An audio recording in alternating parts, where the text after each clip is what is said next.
panel that we're going to be discussing is how to leverage security as a competitive advantage. And I'll start by introducing Scott, our moderator. Scott is the CEO of Soul Cyber. He's both an MSSP and international cyber expert with over 2 decades of experience in networking and in cybersecurity.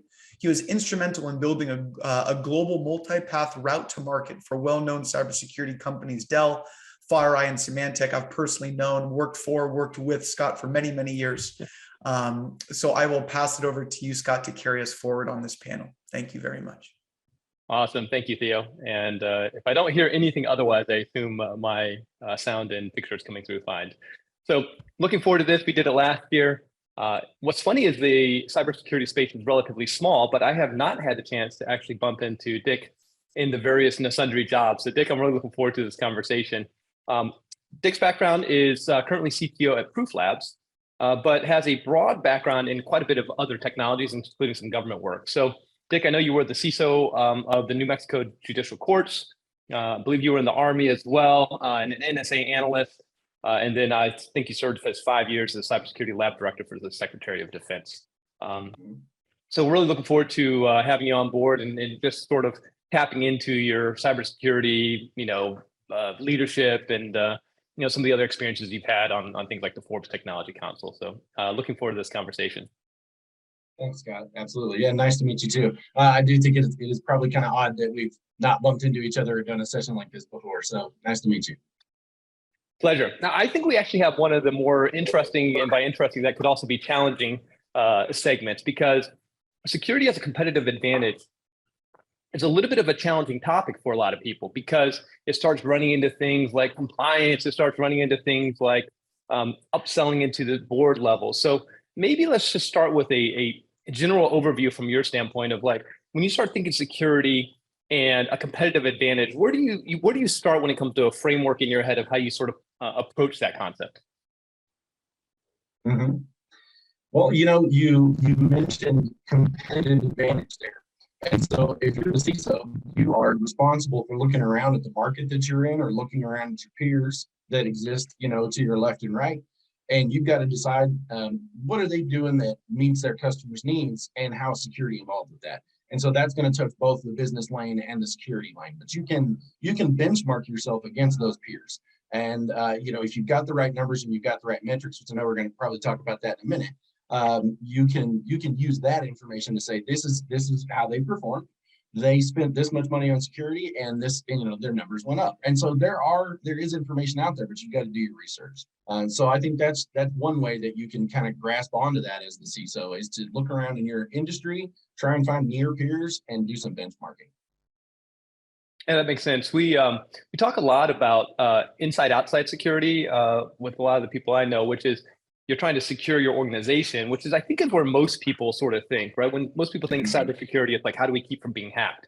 But in today's world, with so much business where the company's product is a service built on AWS or Azure or something like that, there's this whole other aspect of security for the product. And what we're seeing a lot is the CISO now is responsible for both.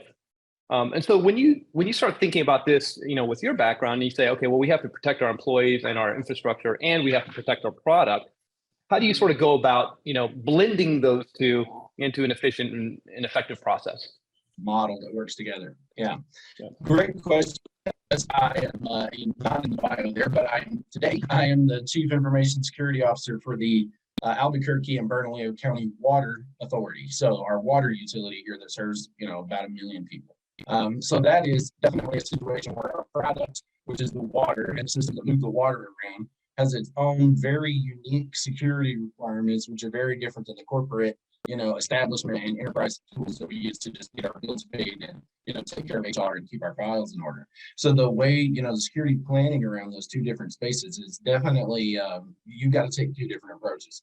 Threats are very different. The access points are different. The tools required to cause harm are different. So, blending that into one managed program, absolutely a challenge. You not only as the CISO have to often wear 2 hats, you have to convince other people in the organization they've got to wear 2 hats as well, and they have to have left eye, right eye, 2 different things. And you have to maintain that. You as the CISO really have to continuously check and they have to know that you're in both lanes. That's important because it's not that the people don't want to do it. They just don't have the time to, do everything that you're doing, and they'll be complacent. And there's nothing wrong with that. That's just how people do things. And so you've got to make it clear that you hold people accountable for both sides of that coin, and that you're going to, audit, inspect, and see how things are going. Blending them together policy-wise is easy. Blending them together technology-wise is hard, right? You can make rules that apply to everybody. You can make rules that have HR teeth, and that, anybody understands that there's punitive results if you don't follow these rules. But then actually employing the tools behind those rules to make sure that the employees can carry that work out, that's where it really starts to get sticky. And that's where you got to have, you got to be creative. Yeah, it's funny because I was just talking with the CISO who is in a similar situation as you are, which is he's trying to solve his internal IT security in a very rapid and efficient manner. At the same time, he's trying to solve his product security problems, and he's bouncing back and forth between these two groups, trying to manage both pieces. And his comment was something along the lines of, "You have to take care." He said he viewed it as like two paths, and the internal IT path is usually the more straightforward because it's more tenured and legacy, and you tend to have a little bit more direct control. And the product path is a little bit more collaborative because you have to influence the engineers and everybody else who's building the product. And so his view was internal security tends to be more directly fixable, if you will. And I don't think that's the word he used, but I'll use it here. Directly solvable. And he goes, you have to use a lot more influence on the product side and really paint some analogies of why you may need to do something you need to do. Maybe why do you need cloud security posture management, right? Why do you need IoT controls in a SCADA system? Something along those lines. Do you view that as sort of a good way to approach if you have to wear both hats? Absolutely, yes. The internal piece, the reason that that's more direct is because you've been given the authority by the organization to set those rules, right, and make those changes. So you can, it's not even an influence thing at that point. It's your responsibility to, set those rules. So that part, yeah, he's right. And anybody I think in this position understands that side of the house is where you're in charge. The other side of the house is where you are, like you said, an influencer. You're almost never going to be the full-on, sponsor of that product or that thing. And you've also got a lot of people that aren't part of your organization that kind of get above on customers, right? And you don't really know exactly what they desire or what they need. And if you're the security person trying to work on a product, you're doing it based on, you're really in a biased position. And you're doing it based on, like, I want to deliver the best and most secure thing I possibly can. That's not necessarily what the customer wants. Sometimes that friction comes from too much security. We all know that, right? There's a trade-off there. But as that zealous security professional, you're going to try and influence that team to really lay that stuff on, because at some point they're going to come back to you and say, why didn't you tell us to do this? So you feel like you have to say every single thing and leave no stone unturned. But that's not really necessarily what the customer wants. So that's where your influence comes in, and you have to match that with the business leaders and say, okay, I get it. There's a trade-off. But internally, you don't get to trade off with me. This is my domain, and this is where I own the responsibility. Yeah. Makes sense. And that leads nicely into the next question I want to ask, which is, you've been in this space for a while. You've done it in private and public sector. And by public, it could be state and local, education, or federal. Would you say, if somebody's getting into this space and wants to be a CISO or work in the security space, any early challenges that you saw that you were like, wow, knowing what I know now, I probably would have done things a little bit differently 15 years ago or something along those lines? Yeah. I think, my role in the military was often very much like a CISO. Of course, we don't have those, but, to be the officer in charge of like a highly secure mission is very much the same. You have a lot of the same responsibilities, and you're also required to be both the technical leader and kind of the security program leader. So wearing both hats to kind of get two things done, that's common. The first job where I really had the title CISO was my first job after the military, and that was in the courts. And there, I think my early kind of, my learning curve that I was experiencing there it was all about influence. It was all about buy-in.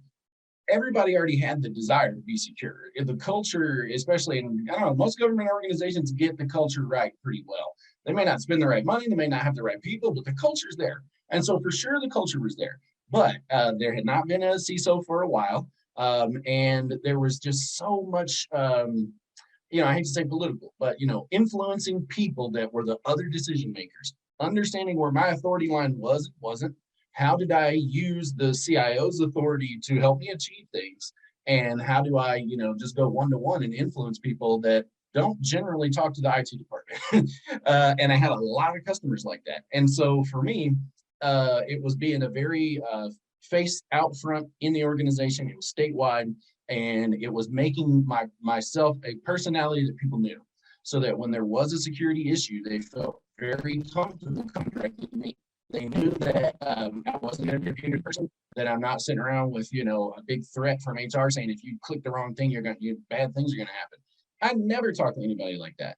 And so the challenge was really building the relationships, because you're already, usually at that point, you understand the technology, like yourself, it's got, networking background, you've got that part already. And so if you're stepping into that new leadership role, it's probably going to be more about coming out of your shell, making relationships, and being ready to influence when the time comes. And all that money you put in the bank, if you will, with those relationships, the day that incident response rolls around, you got to pull in all those favors and cash in all those IOUs, and they're all going to show up and help you if you built the right, relationships. It's a great point, because most of us, this is a stereotype, but generally speaking, we're all very comfortable with tools, right? And most of us were trained. I mean, we literally went through 20 years of schooling to be trained to use tools. Classes, and you may have gotten one semester, or on like how to talk to people, right? And you've got like, here's how to use Excel, here's how to use network gear here. So that concept of saying you really have to be willing to engage with people is something I had to learn for sure. It wasn't natural for me. The concept of like gathering consensus and all this stuff, you're like, well, I'd rather just put my tools in and solve the problem. So I think it's a great point. To circle this back, to sort of competitive advantage, there's traditional competitive advantage. So any of your business books or what have you will always talk about speed, unique value, ease. You make, maybe something's already out there, but customers view your product as easier and faster. Mm-hmm. And it's not traditional to think of cybersecurity as enabling those things. Right. But I think the world's changed a lot in the last 10 years, in so much that one major security problem can take this whole edifice that you've built, that is your company, and turn it into a major, catastrophe. And we don't spend a lot of time on FUD anymore. But the reality is, you can spend 7 years building a business in a product or service, not put the right security in place, and then something goes bad. So competitive advantage is also about de-risking, to me anyways, it's also about de-risking your core business, both from a technology and operations standpoint, but maybe even from an insurance standpoint. Do you have any thoughts around that? Yeah, absolutely. I mean, it is hard, because the security department mission, it's a back shop inside the back shop, right?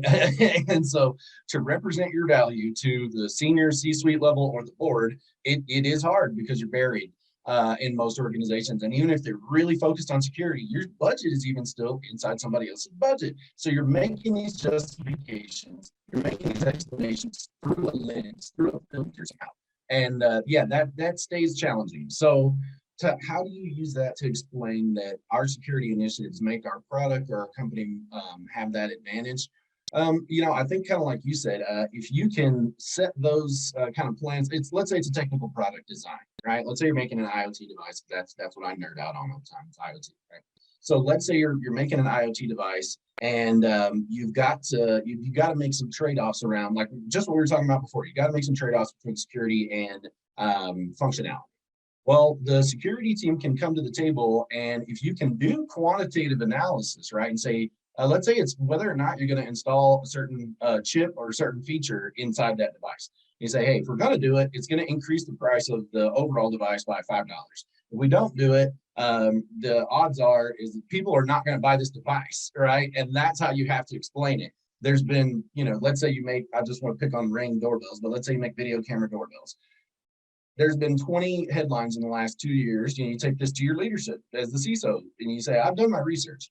Customers are very afraid of these video doorbells spying on them. And they're very concerned about their neighbors getting mad at them, because they can take videos and pictures of them, and they really want to have better control over these devices. I believe the customers are willing to pay $5 more per unit to get these features. And honestly, they're probably willing to pay 10 more. So let's put this feature in there, let's raise the price, and let's see how the market responds. because if we don't do it, it's probably going to sit on the shelf and we're going to run a couple of production lines of, a couple thousand units and they're not going to go anywhere. You can make that argument and you can make it make sense. And honestly, that's a true scenario. And I think there's probably somebody in the country right now facing that kind of decision and trying to make that kind of argument. Yeah, and I'll tag on to that one because I've been in so many different roles on the business side, from very technical roles to outside, running businesses and what have you. And one of the things that we talk with a lot of customers about is there is a massive opportunity, more so now than ever before, around security and privacy of your underlying tech product, whatever you're selling, right? And you're using Ring doorbells here. Obviously, everybody uses Apple as an analogy, but they have entire campaigns around the fact that you have privacy and security built into your devices. And so a lot of times people on the product side have to sort of take that 360 view, which is, yes, maybe we're embedding another $1 or $2 or $5.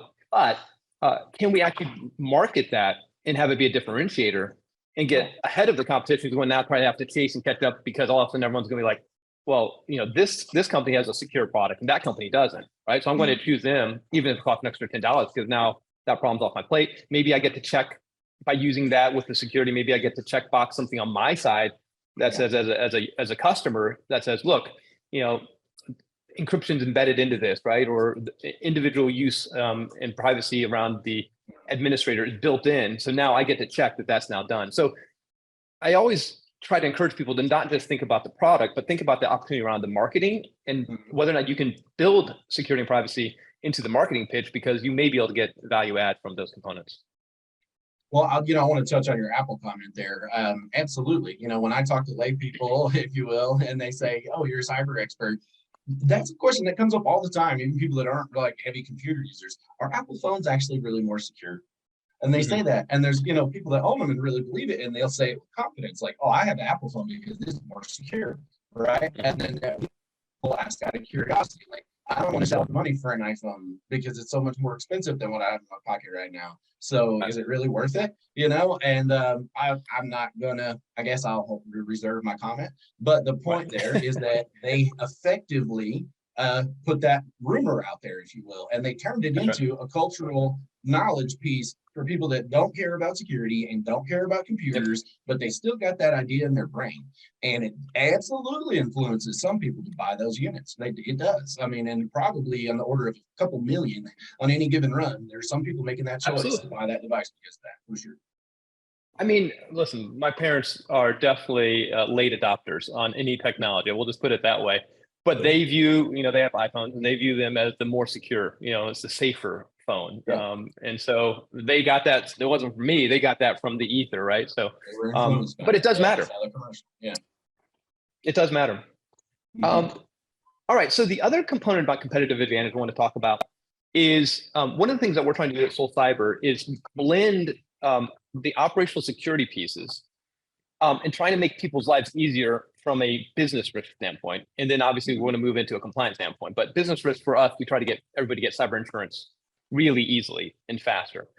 So a competitive advantage can be actually offloading a set of consistent activities that the business has to do and allowing them to focus on the core mission at hand of building, either protecting the nation or obviously protecting the waterways or protecting their product. So do you have any thoughts around this concept of security for the underlying, let's call it for the business, and using that and trying to use that to make other parts of the business? Like I said, we're doing this with cyber insurance. We're trying to make our customers make it super easy to get cyber insurance versus the really painful and expensive process it is, and give them a discount, even though we're not in the cyber insurance space. How do you sort of view that? Is there a way to get that message out there that if you do security well, you can offload a lot of like the back end work, allowing the company to focus more effectively? Well, I just read an article and I just spoke with a gentleman that kind of backed up the story in that article around security departments are shrinking and the people don't get replaced, right? That for whatever reason, the organization might have 3 or 4 people. They got a CISO, they got a couple of engineers, they got a help desk person, and they're all doing security. And then one of those people leaves and they don't come back. Right. And then a couple of years later, or a year, 6 months later, like another person leaves. They don't hire anybody back.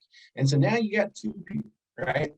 And all of that at that point, even if you're a small business, all those people can do is manage the effort of some other service, right? Like that, at that point, that's all they're able to do because there's so many touch points, there's so many services, there's so many actual technical tools in place that it takes that time, right? That they can't sit down every day and maintain those processes and deal with threats and deal with breaks and deal with maintenance windows, so all they can do is coordinate all those things that I just said. And that takes all your time, right? And you got a CISO that's got to be a decision maker, that has got to be doing all this nebulous thinking. And then they've got one or two people that are trying to essentially just chase the hamster wheel. And yes, absolutely, you have to make smart decisions about how do you get those other resources, because those people are not going to succeed. Right? At that level of pressure, with that level of task work, they're just not going to be able to protect your network. So you're almost wasting your money on even having them around if you're not employing them and giving them the tools that they need, with a full complement, right? So having that other set of service where those people, that's what they specialize in all day, so that they're extremely efficient at it and can deliver that process to you in a fraction of the time. And so technically a fraction of the cost, right? Because to replace a group like yours, where you've got people that are extremely efficient, their tools just work, onboarding just works, right? And you don't have to spend 2-3 months getting a tool set up. That costs a lot of money, and people it gets lost in the sauce, literally, right? To do that, it's a huge time suck, and it costs a lot of money. And so, yes, if you've got turnkey solutions and you're facing this shrinking sort of labor force, if you're the CISO, you've got to start looking for those places where you're going to get that done. That's not internal. You've got to, right? It's your responsibility. And it sucks that your, company, boss, CEO, whoever, board can't continue to back you up. Maybe the labor's just not there. If it's a financial decision, it's a bad financial decision. But, yes, those services are critical when you're in that pinch. Yeah, no, and I appreciate the thoughts. Obviously, from our standpoint, with what we do is exactly that, right? We're trying to help organizations go from zero to fully an amazing security program, Fortune 500 level in days and weeks, not years. And to your point, we were just talking to a healthcare company, and a year and a half ago, they had 12 people in their security staff, and they have 4 right now. Yeah. And they said they're trying. They have recs open. They haven't been able to get to people. And so even if you're trying to, it's just a harder process. Maybe the people that are out there are a little bit outside the budget, so then you have to go back and get budget. And everybody knows that if you're in the hiring game, that's like sometimes it's easy to get HR to say, okay, we're going to bump the budget, but a lot of times it's not. They're like, no, you got to go through the whole process all over again. So, it's just not uncommon for people in the security space. And by the way, again, whoever's listening, tell your niece, tell your nephew, tell your aunt, tell your uncle, tell the world we need more people in information security. I was on a podcast yesterday and I said, there's 2 million-ish open jobs. Like, it is a great place to work, tons of jobs. So please, I'll put the pitch in for recruiting as many folks as we can around the world into information security. Dick, we've got 5 minutes left here. Let me pivot to 2 things to sort of wrap up. The first one is, what do you think is the best strategy to communicate to the organization, like the business case for having good security inside of either the IT organization to protect employees or to have it in the product itself? Do you have a secret that you use that says, hey, this has really been helpful? I've had the luck, I should say, and I think I'll call it, that I have only ever been in organizations that were pretty well security focused, and that the culture was already in place, or government employees that really cared about protecting the information or protecting the taxpayer. So I've had that benefit. But what I had to I think what I had to learn early on.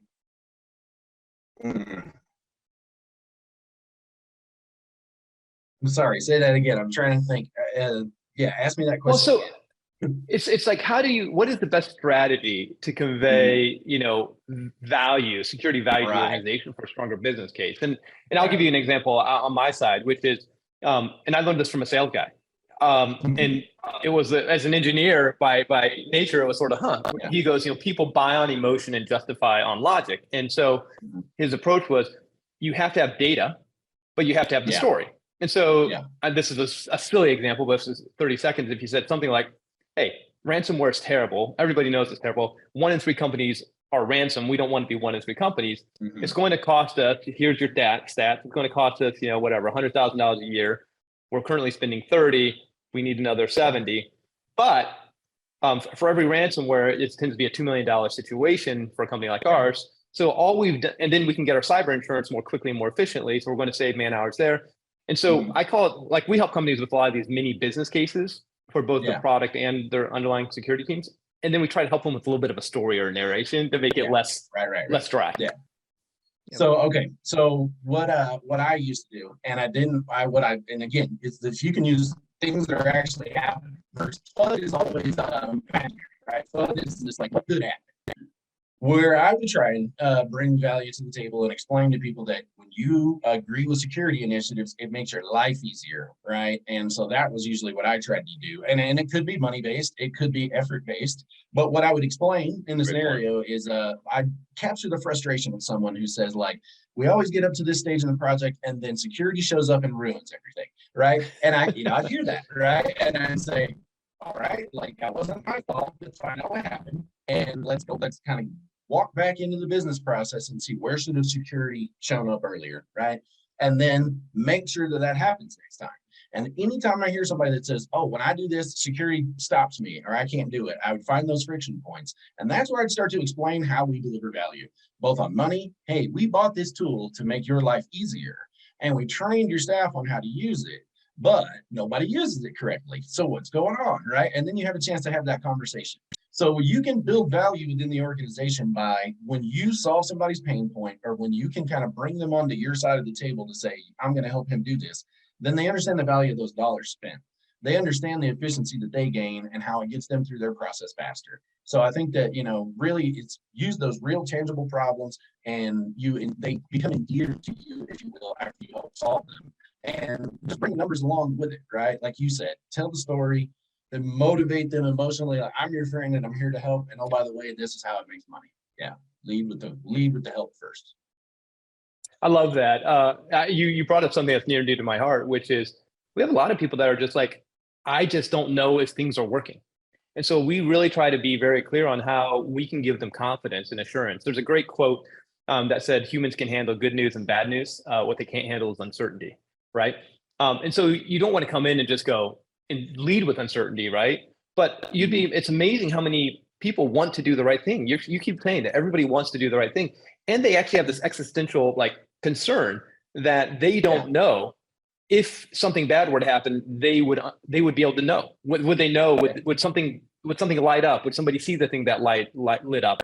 And so there's another aspect which is saying, hey, go home at 5 o'clock, play with the kids, because we embedded security in place. Go to the kids' baseball game, go to the recital, go to the music. Do your life, because we took that little bit extra time and maybe a little bit extra money, but we did it the right way. And so now that worry that you may have at 8 o'clock at night of like, man, I hope nothing bad happens, we can alleviate that worry. And that always, that is very important. You got to be able to articulate it clearly, but people love that. Yeah, for sure. And I'll be honest with you, there's not a price tag on that level of confidence, right? It's what your organization wants. So I tell you what, I don't need more gray hair. So I will, I like that level of visibility and assurance. So Dick, listen, really appreciate it. Pleasure to meet you. I know we've talked briefly before, but obviously pleasure to meet you more formally. Really appreciate the conversation and the insights, and hopefully the crowd did too. You've got an amazing background and some really good, lessons from the trenches. So really appreciate that. And with that, Theo, I'll turn it back over to you.